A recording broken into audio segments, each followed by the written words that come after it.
Yeah, that's basically the audio track for every single shot I took. It was windy. Really, really windy.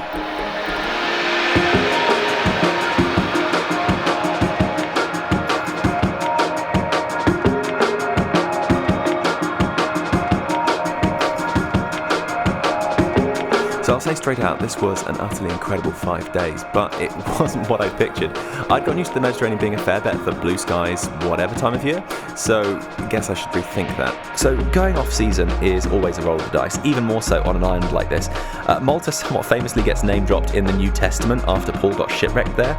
Now the Maltese are massively trading in on that. There's stuff named after St. Paul everywhere. But it was not hard to picture. As we're watching the seas crashing into the rocks, it's like, yeah, okay, that's about right. Still, we had close to 100 hours to hit pretty much everything, and believe me, for an island that's only 27 kilometres long, there is so much to see. We were staying in an Airbnb out in Mnajdra, which is here, about 30 minutes walk out of the main Valletta region. I wouldn't recommend staying much further out than roughly that sort of radius. Though Valletta is the capital, the wider cosmopolitan area around it stretches for miles in every direction, where boroughs that used to be small towns have all expanded and sprawled into each other. But you can end up with a pretty long walk or a very slow bus ride to get to the good stuff if you stay too far out. So unless you're deliberately going for the exact opposite with the sleepy seaside village vibe, stick close. So Valletta proper, well, it's really quite something. The whole town is one big bastion fortress. The best way I can summarise it, if I was working out the best place to hold out against a zombie apocalypse, and it's also the 18th century, as a fanfic scenario for you, Valletta would be the ultimate prize. The defences are just huge, all these projecting fortifications, and Valletta isn't even the first line defence. The first walls you'll come across are actually another borough called Floriana. These haven't been kept quite as nice, which is a shame, but they're still spectacular. Oh, by the way, the one unmissable feature of Malta is that everything is built out of limestone. Every building you see, from the most lofty church spires to just someone's garage, is hewn out of it. The funny thing about limestone, though, the elements eat at it over time. And I don't know how to put this delicately, but you're going to struggle if you suffer from acute trypophobia. And you already know what that is if these images are making you exceptionally uncomfortable. And it's literally everywhere, in the cities, out on the cliffs. Malta has this feeling like the weather is gnawing away at it over the centuries. So yeah, trypophobes had best beware. So Valletta itself is one of those ultimate European cities that just wandering around feels amazing. Most historic European cities have an old quarter or like a few old landmarks, but then the illusion is broken by a load of tower blocks and nondescript modern buildings. But pretty much the whole street layout of Valletta is a work of art.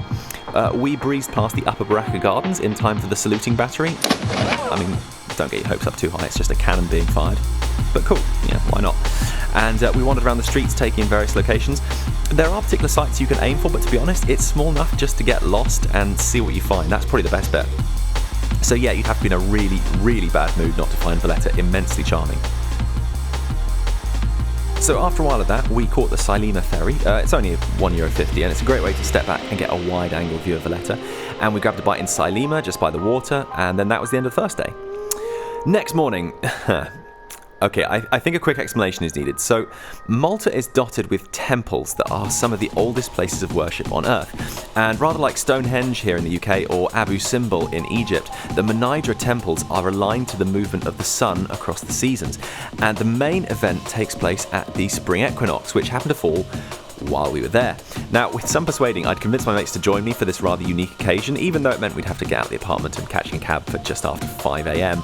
This is why the clouds that had blown over on the forecast had me a bit worried. Well, we got there. It was quite windy. The Heritage Malta guys gave us a tour and a bit of history on the temples, and then we waited.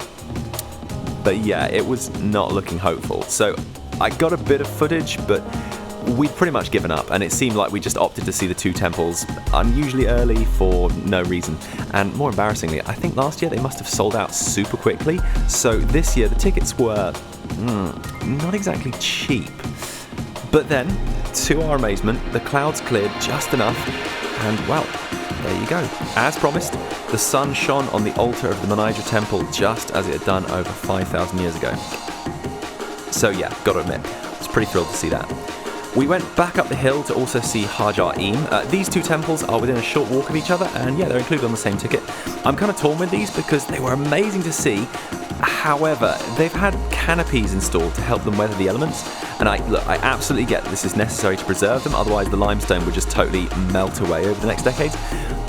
But I can't pretend it doesn't spoil the view. Obviously, it would be a complete tragedy if the history did get eroded away, but it does take away from the sites not being able to see them in a more natural surrounding. It's just an unavoidable trade-off, I guess. So that was Hagar Qim. By the way, if you're finding these names a bit tricky, I should probably say something about the Maltese language at this point. It's pretty unique. While it's a hybrid of many influences from over the centuries, it's a Semitic language descended from Arabic. And when you see it written down, it's an incredibly beautiful script. It looks so ancient and mysterious, you sort of assume it would kind of sound like...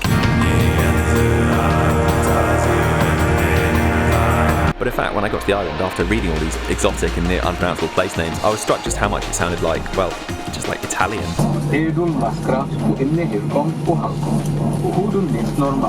mean, fair is fair, considering its proximity to Sicily. So, while I can tell you that this is pronounced Mnajdra, and this is pronounced Hagar Qim, the rest of the language I will probably completely annihilate, so apologies all round. The good news for us, at least, is everyone's English on the island is impeccable. It was a British colony for a century and a half up until it became a republic in 1964, so there's that. Anyway, apart from the temples, you can just wander along the cliffs, and that was exactly what we planned to do, because perched below the cliffs is this beautiful arch and some incredible views where we had a spot of breakfast. It was kind of slow going because of the rough surface, but we had a great time just scrambling on the cliff and taking the view. It also eventually got us to the oft-photographed Blue Grotto, which I just barely managed to film before my camera battery ran out. And you're right by a bus stop here too, so we were back in the city before very long. So after a bit of a break, it was back on the road. Now, Malta is really not short of spectacular coastline, quite the opposite. So choosing which bits to go see in the limited time we had was tricky. But of all the places you could aim for, I have to really strongly recommend that you make a point of going here. This is the Ggantija Cliffs. Yeah, if you're confused about that, then, well, you and me both. But I made a point of asking the cab driver about the pronunciation of this, and while I can confirm the G is silent, the rest, you're on your own. But it's a really beautiful spot in the northwest corner of the island, even though for us the winds were mad intense. So, by the way, if the footage in this episode seemed a bit shaky, give me a bit of a break. The whole trip I was having to fight harder than usual to keep my handheld shots steady. The winds were merciless, and they nearly took you right off your feet. So yeah, really great views there, lovely just to wander around and explore, and if it looked this good when the weather wasn't that great, I mean, just imagine it on a sunny day. Back on the road again, and this time to the very northernmost point of the island, to a place known as the Coral Lagoon. Now, this seems like it's a good time to give a shout out to eCabs. It's a company with an app that you can book a cab to and from any location you like, basically like the Maltese Uber. With eCabs, you know the price up front, and up to half an hour before you're due to meet, you can see their location. So yeah, it's dead handy if you need to get to some more remote places on the island where the buses don't go. This isn't a sponsored slot, I just wanted to give credit where it's due, because they were really fantastic. So, the Coral Lagoon was utterly breathtaking, but not for the reasons I was expecting. When we got there, the winds were making this Mediterranean island look and feel more like the Outer Hebrides. The waves were hitting the cliff, and then the water was just carrying on horizontally of its own accord. So, yeah, it was incredibly exhilarating, but not quite as relaxed as I'd hoped, so we got ever so slightly, completely and totally soaked. And yeah, we also got peppered by a minor sandstorm when we were making our way back to the bus stop. So yeah, in fair weather, the Coral Lagoon would be a beautiful spot to hang out for the views, but we were pretty relieved to get back to the apartment that evening. So next day, we were heading to the island of Gozo. Now, the nation of Malta is actually an archipelago of 3 main islands, the largest being Malta, but to the north there is Gozo and Camino. Now, because of the weather, we had to ditch our planned Camino visit, and that was frustrating as it's one of the big draws for Malta in general. If you've seen Malta advertised with bright turquoise, shallow waters, you're probably looking at a picture of Camino. So yeah, no dice because of the weather, but we still headed across the Gozo. The ferry, by the way, is free on the way there, which is pretty incredible, and you only pay on the way back, and then it's only like €4.65, so that's pretty cool. We headed to Victoria, that's the main city at the centre of the island, and then linked to Zagra, which, amongst other things, is where the Ggantija ruins are located. These are probably the second most famous and impressive outside the two at Hagar Qim. I was really pleased to finally get to walk around these. The surviving altar there is kind of famous. Full disclosure, if you're a total history freak and you love reading about ancient cultures and stuff, you already know you're going to enjoy this. But while we're incredibly lucky Malta's temples have survived to the present, just don't expect a theme park. The ruins are not as extensive or complex as somewhere like Mycenae or Knossos, and if you're feeling really uncharitable, I could sort of imagine people describing these as just a pile of rocks. I mean, look, make your own mind up. I loved being there, but just bear in mind, it's not exactly somewhere to spend a whole afternoon. About an hour or more, that'll probably do just fine. After that, we drop past the windmill, because that's also included on a ticket. I wouldn't say it's unmissable, but it's nice enough to kill 10 minutes. Okay, quick stop for coffee. Zagra also has a couple of caves, noteworthy for being in people's houses. It's kind of hilarious. You go in the front of what looks like a normal house, and then you just go down some stairs and into this abyss below. So there's Ninu's cave and Seri's grotto, the latter being a bit larger, neither are all that expensive, so yeah, drop in, take a look. Okay, back to Victoria, and we climbed up to the Citadel for some lovely views and a chance to get a blow dry from the omnipresent winds. It's a good lookout to get some views over the entirety of Gozo, so it's definitely worth dropping in on. There are a few Gozo stops we missed after the weather modified our itinerary somewhat. Just an aside here though, much ink was spilled about the collapse of the Azure window a couple of years ago, which was on Gozo, but none of the articles mourning its loss bothered to say that Malta has numerous other cliff arches for you to go and see, including, but not limited to, this one, this smaller one, and this one, which we were hoping to go see, which is pretty huge. So yeah, don't be too downcast about the Azure window, there are plenty more where that came from. So we got the ferry across the channel right as a thunderstorm was passing over, and the ferry was taking on what seemed like quite a lot of water. Anyway, we got back to a quite rain-soaked Valletta, had dinner at a nice place overlooking the water. Next day. Okay, this was originally going to be another day to explore Gozo, but because of the forecast we just stayed on the main island. I got an early start to go and hit the Tarxien Temples while the rest of the squad caught up on some sleep. Bear in mind we had been averaging 5 AM starts for about 3 days. Like the previous temples, don't feel like you've got to block out like a whole afternoon. The Tarxien Temples are significant in terms of the archaeology of Malta. They're mildly less impressive than the sites we've already mentioned, but you know, worth a look if you get time. We then linked up to the old capital of Mdina, particularly noteworthy for its citadel, which has been used for, and say it with me now, Game of Thrones filming locations. Yeah, I think we need a new adjective for places like this and others we've mentioned before. How about thronesy? And yeah, the Mdina Citadel is about as thronesy as it gets without you getting stabbed in the street. So while you're there, there's also the St. Paul's catacombs. These were fun to start with, but once you've been in about 10, yeah, it'll take the edge off a bit. On our return, we just mooched some more in Valletta, and I'm glad we did because it's not somewhere you can really appreciate properly in just one visit. Okay, so our final day. The weather finally turned around after all the waiting, so I snuck out early to catch the sunrise, and after a slightly lazier morning, we left our apartment and headed to our last location. Now, there's a stretch of quite amazing coastline on the southeastern corner of the island. I'm just going to let you appreciate this for a moment.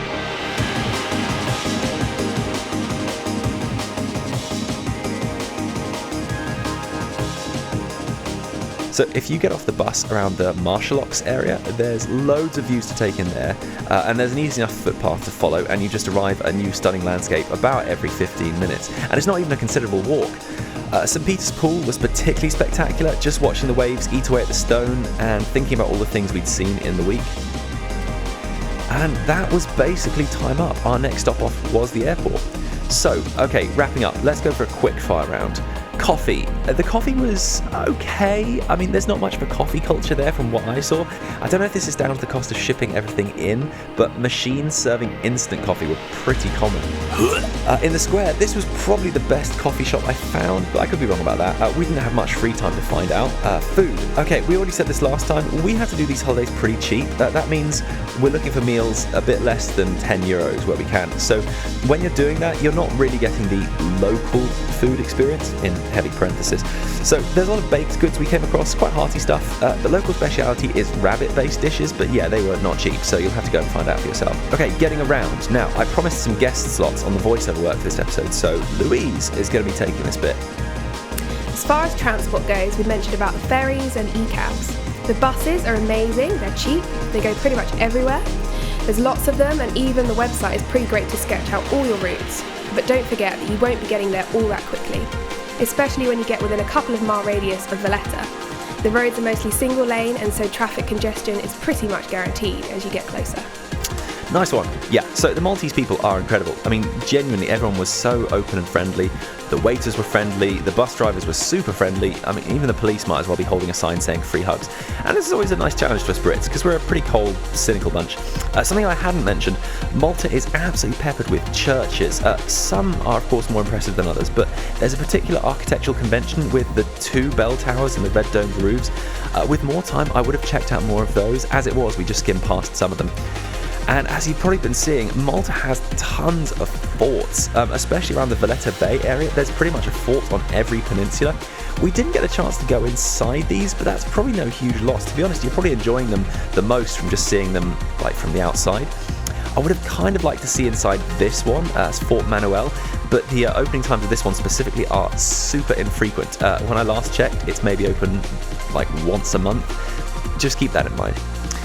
And to avoid the most obvious comments we're going to get, yes, I do get that Malta isn't like this all year round. Comically enough, waiters kept saying to us, you should have been here last week. Last week was beautiful, which smacks a bit of your princess is in another castle. So yeah, great, whatever.